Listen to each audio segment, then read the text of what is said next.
प्रीति और अमित एक ही स्कूल में पढ़ते थे। अमित 10वीं में था और प्रीति 9वीं में थी। वो दोनों एक दूसरे को पसंद करते थे, लेकिन कभी किसी की हिम्मत नहीं हुई एक दूसरे को ये बोलने की। उन दोनों की आंखों में एक दूसरे के लिए प्यार साफ दिखता था। दोनों रोज स्कूल की असेंबली के समय एक दूसरे को देखते थे और दोनों के चेहरे पर मुस्कान होती थी।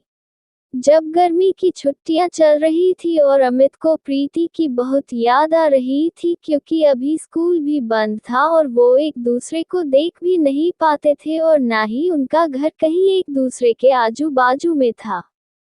बहुत सोचते सोचते एक दिन अमित प्रीति को फेसबुक पर ढूंढने लगा। शायद उसका अकाउंट हो। स्कूल में उन दोनों ने कभी एक दूसरे से बात नहीं की थी और न ही कभी सोशल मीडिया पर एक दूसरे को फॉलो करते थे। अब जो कि स्कूल बंद थे, अमित खुद को रोक नहीं पाया। फेसबुक पर तो बहुत सी प्रीति नाम की लड़कियां मिली, लेकिन जिस प्रीति को वो ढूंढ रहा था वो नहीं मिली। अमित बहुत उदास हो गया। वो बहुत बेचैन हो रहा था प्रीति को देखने के लिए, लेकिन वो कुछ नहीं कर सकता था। उधर प्रीति भी अमित को देखने के लिए स्कूल खुलने का इंतजार कर रही थी। प्रीति 9वीं कक्षा में थी तो उसके घर वालों ने उसे फोन नहीं दिया था, तो वो किसी भी सोशल मीडिया पर नहीं थी। स्कूल खुलने के लिए अभी 15 दिन बाकी थे। वो दोनों एक दूसरे को देखने के लिए बेचैन थे। आखिर 15 दिन बाद स्कूल खुल गया। दोनों स्कूल जाने के लिए बहुत उत्सुक थे। अमित स्कूल समय के 10 मिनट पहले ही जाकर स्कूल गेट के बाहर खड़ा होकर प्रीति का इंतजार कर रहा था। सब बच्चे एक एक करके स्कूल आ रहे थे, लेकिन प्रीति अभी तक उसे नहीं दिखी। गेट पर खड़े चौकीदार ने कहा कि अंदर जाओ, अब गेट बंद होने वाला है। आखिर अमित क्या करता, वो अंदर चला गया और अपने क्लास में बैग रखकर प्रार्थना के लिए असेंबली में गया। वो बहुत उदास था कि प्रीति क्यों नहीं आई। आज स्कूल का पहला दिन है, क्या हुआ होगा उसे। अमित का ध्यान प्रार्थना में बिल्कुल भी नहीं था। जब प्रार्थना खत्म हुई और सभी बच्चे अपने अपने क्लास में जाने लगे, तभी अमित ने देखा कि प्रीति अपने क्लास के लाइन में सबसे पीछे खड़ी थी, तो वो समझ गया कि प्रीति लेट आई होगी। अमित उसे देखकर बहुत खुश हो गया। अमित उससे बात करना चाहता था। एक बार ऐसा हुआ कि अमित और प्रीति की नज़र मिली। दोनों के चेहरे पर मुस्कुराहट थी। दोपहर में जब लंच टाइम हुआ तो अमित प्रीति से बात करने की कोशिश कर रहा था। इसी कारण उसने अपना टिफिन भी नहीं खाया था। वो प्रीति के क्लास के बाहर ही चक्कर लगा रहा था कि कब उसे मौका मिले प्रीति से बात करने का और वो उसे स्कूल के बाद रुकने के लिए बोल सके। तभी थोड़ी ही देर में प्रीति को क्लास से बाहर आते हुए देखा। वो अकेली थी। मौका देखते ही अमित ने प्रीति से कह दिया कि स्कूल के बाद थोड़ी देर के लिए स्कूल के बाहर जो बस स्टॉप है वहां रुकना प्लीज। प्रीति उसे देखकर बोली ठीक है और चली गई। दोनों अपने क्लास में चले गए। बस जल्दी से स्कूल का समय खत्म होने का दोनों इंतजार कर रहे थे। प्रीति के मन में बहुत से प्रश्न चल रहे थे। अमित क्या बोलेगा, मैं उससे क्या बात करूंगी। स्कूल का समय खत्म हुआ। सभी बच्चे अपने घर जाने के लिए निकल गए। प्रीति और अमित भी स्कूल से निकले और बस स्टॉप पर गए। प्रीति जब वहां पहुंची तो अमित पहले से ही वहां खड़ा था। प्रीति उसके पास गई और उसके बाजू में जाकर खड़ी हो गई। अमित का दिल बहुत जोर से धड़कने लगा था। फिर अमित ने हिम्मत जुटाकर पूछा, तुम फेसबुक पर हो? वो बोली, नहीं, मेरे पास फोन नहीं है।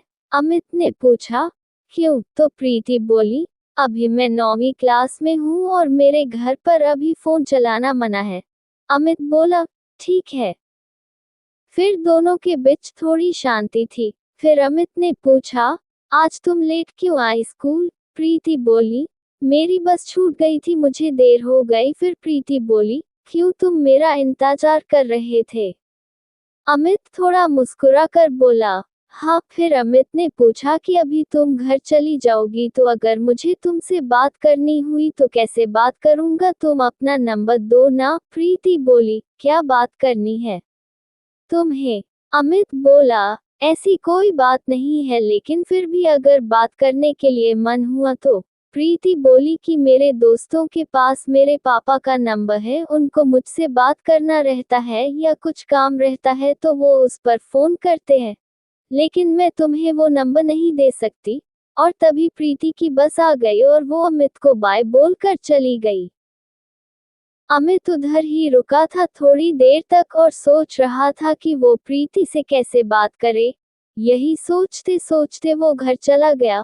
उसे प्रीति की बहुत याद आ रही थी।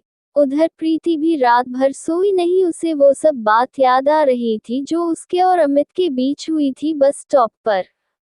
आज पहली बार दोनों ने एक दूसरे से बात की थी। अगले दिन फिर दोनों स्कूल में मिले। दोनों खुश थे एक दूसरे को फिर से देखकर। कुछ दिनों तक ऐसा ही चलता रहा।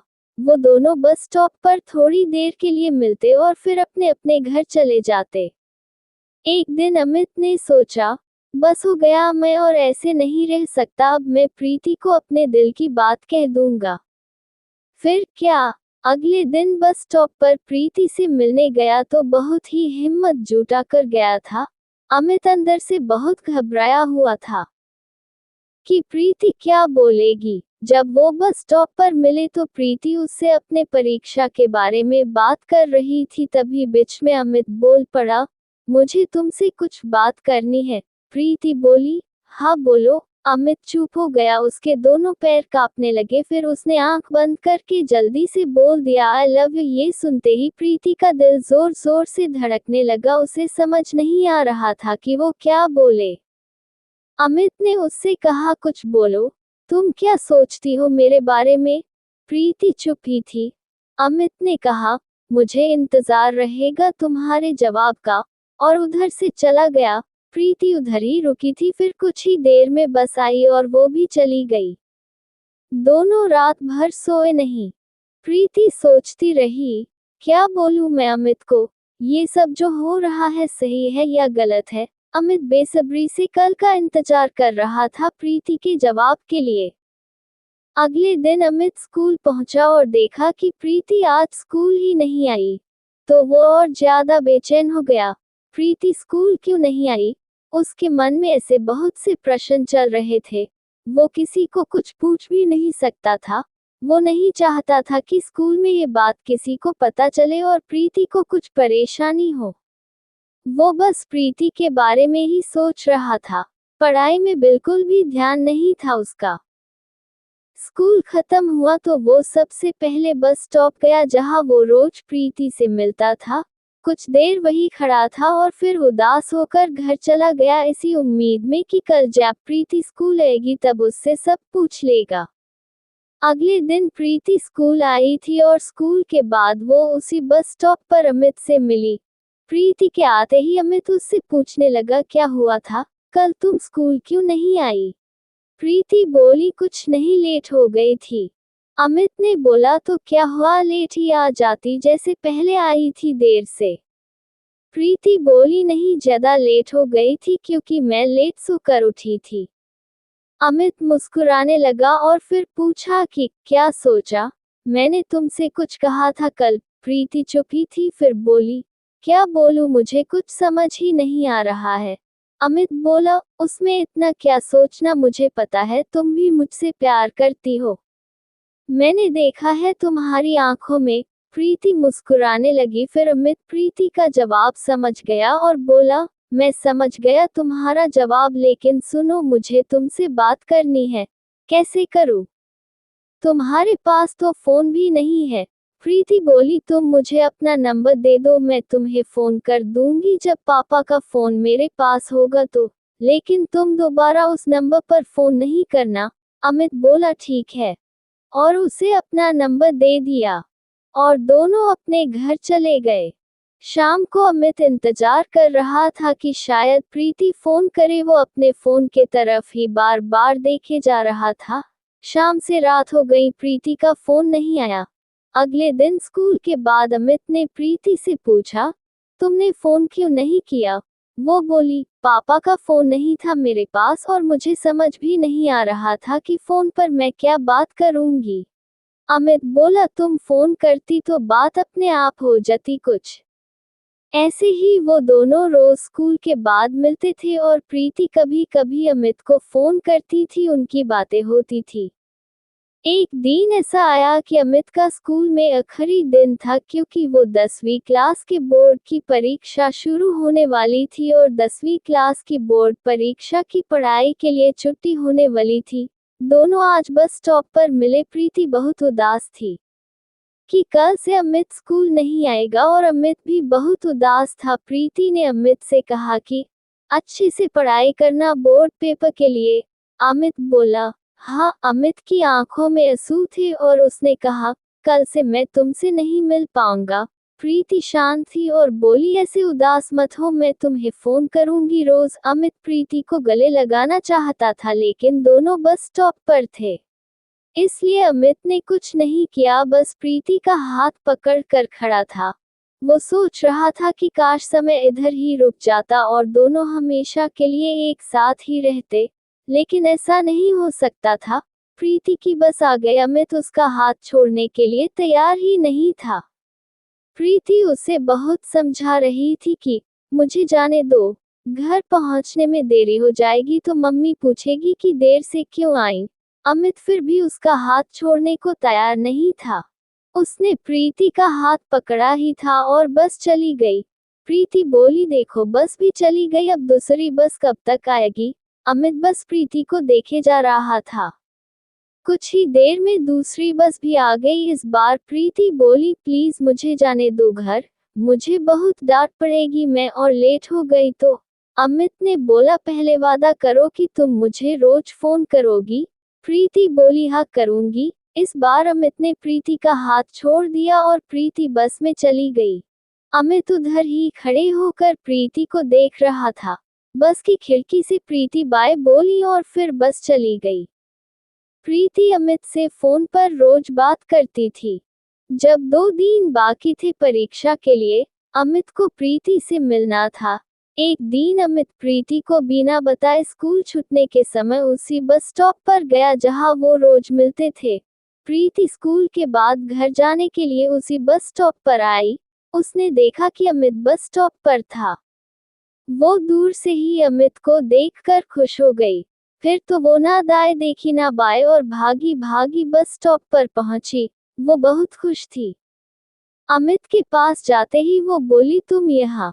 कल तो तुमने फोन पर नहीं कहा था तुम आने वाले हो। अमित बोला, क्योंकि मैं तुम्हें सरप्राइज देना चाहता था इसलिए नहीं कहा था। प्रीति बोली, अच्छा किया कि तुम आ गए मिलने, मुझे तुम्हारी बहुत याद आ रही थी। अमित बोला, हाँ मुझे भी बहुत याद आ रही थी इसलिए आ गया। परीक्षा के लिए बस 2 दिन बाकी है, सोचा मिल लूं। प्रीति पूछी, तुम्हारी पढ़ाई हो गई सब? अमित बोला, हाँ लगभग हो ही गई है सब। वो बोली, ठीक है, अच्छे से सब लिखना, परीक्षा में तुम्हें अच्छे मार्क्स लाना है। अमित बोला, हाँ। 2 दिन बाद अमित का पहला पेपर था। परीक्षा के एक दिन पहले अमित का फोन खराब हो गया। अमित का छोटे भाई फोन से खेलते खेलते उसे पानी में गिरा दिया था। अमित को बहुत गुस्सा आ रहा था क्योंकि अब वो प्रीति से बात नहीं कर सकता था और न ही अभी उसे दूसरा फोन मिलता क्योंकि परीक्षा चल रही थी तो उसके पापा उसे दूसरा फोन नहीं देते अभी। उधर प्रीति भी बहुत परेशान थी कि क्या हो गया, अमित का फोन क्यों नहीं लगता। फिर वो सोची कि शायद वो पढ़ाई करता रहता होगा तो फोन बंद कर दिया होगा। प्रीति इंतजार कर रही थी कि शायद परीक्षा खत्म होते ही अमित मिलने आए। अमित ने यही सोचा था कि जैसे ही परीक्षा खत्म होगी तो वो प्रीति से मिलने जाएगा। आखिर वो दिन आ ही गया। आज अमित का आखिरी परीक्षा थी। अमित बहुत खुश था कि परीक्षा के बाद वो सीधा बस स्टॉप जाएगा प्रीति से मिलने। आज उसका हिंदी विषय की परीक्षा थी। वो परीक्षा में जल्दी जल्दी हाथ चला रहा था कि जल्दी से पेपर खत्म और वो प्रीति से मिलने जाए। पेपर खत्म हुआ और वो सबसे पहले अपने क्लास से निकला और सीधा उसी बस स्टॉप पर गया। अभी स्कूल की छुट्टी होने के लिए 2 घंटे बाकी थे, फिर भी वो चला गया उधर और इंतजार कर रहा था प्रीति का। वो 2 घंटे भी उसे अब सालों लग रहे थे। 3 बज गए, स्कूल के छूटने का समय हो गया। अमित की नज़र बस प्रीति को देखने के लिए बेचैन थी। वो बेसब्री से उसका इंतजार कर रहा था। आखिर प्रीति उसे दिख गई बस स्टॉप की तरफ आते हुए। प्रीति की नज़र अमित की ओर दूर से ही गई। वो खुद को रोक नहीं पाए और वो दौड़ने लगी कि जल्दी से अमित के पास पहुंच जाए। उसको इतना भी ध्यान नहीं था कि वो रोड पर दौड़ रही है। तभी अचानक से दूसरी तरफ से एक ट्रक बहुत ही तेजी से प्रीति के तरफ आ रहा थी। अमित कुछ कर पाता उसके पहले वो ट्रक प्रीति को टक्कर मार कर चला गया। अमित को कुछ समझ ही नहीं आया, वो उधर ही खड़ा रह गया कुछ देर, और प्रीति के आजू बाजू बहुत भीड़ इकट्ठा हो गई। तभी किसी ने एम्बुलेंस को फोन किया। अमित दौड़ के प्रीति के तरफ गया। वो उसके पास जा ही रहा था कि उधर खड़े लोगों ने उसे रोक दिया। वो बिल्कुल शांत हो गया था, उसे समझ ही नहीं आया कि क्या हुआ। थोड़ी ही देर बाद एम्बुलेंस आई और प्रीति को पास वाले अस्पताल लेकर गई। अमित उधर ही खड़ा रह गया। कुछ देर बाद वो भी अस्पताल गया और प्रीति के लिए पूछताछ किया और उसके कमरे के तरफ गया। उधर उसने देखा कि प्रीति के मम्मी पापा भी आ गए हैं। अमित थोड़ी दूर ही खड़ा हो गया। उसने देखा कि प्रीति की मम्मी रो रही थी। ये सब देखकर उसे भी रोना आ रहा था। कुछ देर बाद एक डॉक्टर निकले प्रीति के रूम से। प्रीति के पापा डॉक्टर के पास गए और उनसे पूछने लगे, कैसी है मेरी बेटी, वो ठीक तो है ना? डॉक्टर उदास देख रहे थे, फिर वो बोले, हम आपकी बेटी को नहीं बचा पाए। ये सुनते ही अमित वहां से चला गया। उसे बिल्कुल नहीं समझ रहा था कि वो कहाँ जाए, क्या करे। वो बस स्टॉप की थोड़ी दूर पर एक गार्डन था, वहां जाकर बैठ गया। वो बहुत रोने लगा। उसे प्रीति की बहुत याद आ रही थी। वो सोच रहा था कि प्रीति उसके वजह से ही आज उसके साथ नहीं है। ना वो आज उससे मिलने आता और ना ही वो सब हुआ होता। शाम हो गई थी। अमित वहां ही बैठकर बहुत रोए जा रहा था। फिर किसी ने अमित को रोते हुए देखा तो उससे पूछा, क्या हुआ, तुम यहाँ बैठकर क्यों रो रहे हो? अमित कुछ नहीं बोला। फिर उस आदमी ने कहा कि घर जाओ, बहुत देर हो गई है, तुम्हारे मम्मी पापा तुम्हारा इंतजार कर रहे होंगे। वो उधर से उठा और धीरे धीरे चलते चलते घर आया। उसकी मम्मी उससे पूछने लगी, कहाँ था इतने देर तक और परीक्षा कैसी थी? अमित बोला, ठीक थी, और वो परीक्षा के बाद अपने दोस्त के घर चला गया था। इतना बोलकर वो अपने कमरे में चला गया। उसे खुद पर बहुत गुस्सा आ रहा था। वो बहुत रोया। वो खुद को माफ नहीं कर पा रहा था। वो बस यही सोच रहा था कि सब उसकी गलती थी, प्रीति की वो हालत उसके वजह से हुई। कुछ महीनों बाद अमित का रिजल्ट आया, बोर्ड परीक्षा का। उसने अपना रिजल्ट देखा और वो अच्छे नंबरों से पास हुआ था। उसे अपने रिजल्ट की कोई खुशी नहीं हुई। वो बस यही सोच रहा था कि प्रीति होती तो वो कितनी खुश होती उसका रिजल्ट देखकर। अमित अब बिल्कुल बदल गया था। अब वो ज्यादा किसी से बात भी नहीं करता था। बस अकेले अकेले रहता था। आगे की पढ़ाई के लिए उसके मम्मी पापा ने उसे हॉस्टल भेज दिया। अमित वहां जाकर थोड़ा बदल रहा था। अब वो बाकी लोगों में थोड़ा घुल मिल कर रहता था, लेकिन वो प्रीति को नहीं भूला था और ना ही खुद को माफ कर पाता था। वो पूरी जिंदगी खुद को प्रीति का गुनहगार समझता रहा। वो बस सोचता रहता कि उसके वजह से ही प्रीति उसे हमेशा के लिए छोड़कर चली गई। और ऐसी ही कहानी के लिए हमें सब्सक्राइब जरूर करें, और ये कहानी कैसी लगी हमें कमेंट्स करें।